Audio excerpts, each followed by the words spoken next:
Bienvenue sur Testo Québec. Aujourd'hui, je teste mon achat d'une micro-soudeuse pour batterie achetée sur Amazon qui vient avec une pédale d'activation, électrode, spare, Allen key, fuse, un support à batterie, deux paquets de languettes plaqué nickel de grosseur différente et le livre en anglais chinois.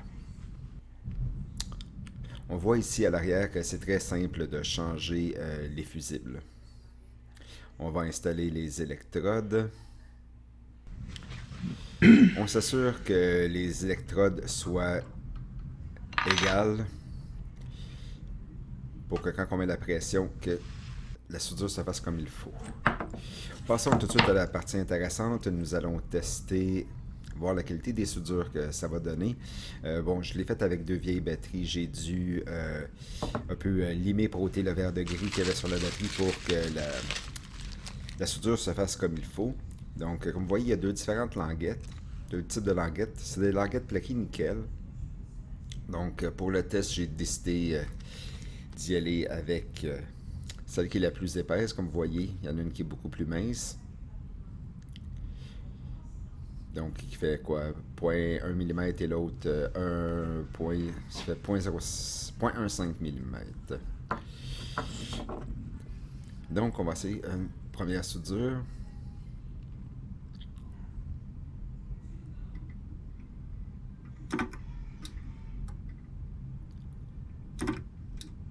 On va faire deux fois pour être sûr que ça tient. Ça tient quand même assez solide. On va mettre une deuxième pile.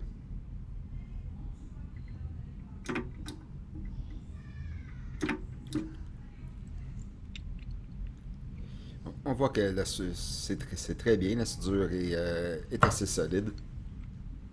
Et ça tient bien. On va essayer de l'ôter.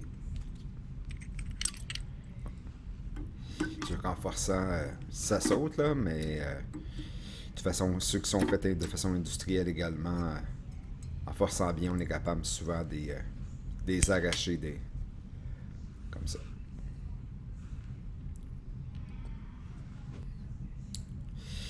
Alors, moi, ce qui m'est arrivé, c'est qu'à un moment donné, j'ai eu une erreur, ça ne fonctionnait plus. Et puis, je me suis rendu compte que c'est le contrôle en haut, c'était marqué dans le manuel, que si on le dévisse trop, ça l'arrête, il faut le révisser. Dans le fond, c'est le contrôle pour la pression qu'on doit mettre sur les électrodes. Plus on met de pression, plus la soudure est solide. Mais le contrôle, il n'y a pas d'indication, il y a des... Ça fait juste tourner, mais il n'y a pas de petite ligne qui dit à quelle puissance de quelle résistance on est rendu. Ici, on peut changer, dans le fond, la puissance pour aller jusqu'à 99%, en bas en rouge. En pesant sur l'étoile, on change soit une pulsion ou deux pulsions. Alors, moi, j'ai utilisé à deux pulsions 60, ça a très bien été. Et puis, bon, ça, c'est la pédale qui permet de l'activer au lieu d'utiliser la pression. Donc, on va la brancher.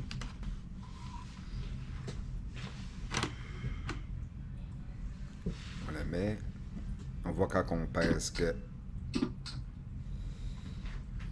l'électricité. Donc, on va essayer de souder la batterie avec la pédale.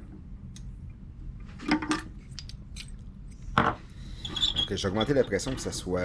essayer d'avoir une soudure qui soit meilleure pour que la strip, dans le fond, soit bien en contact avec la batterie.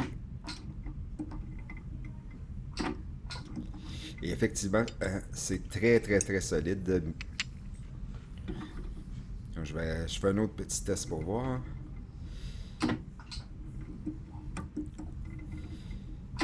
Définitivement, on peut mettre plus de pression quand on utilise la pédale d'activation. Donc, c'est la meilleure technique, d'après moi, qu'au lieu d'utiliser vraiment la pression seulement.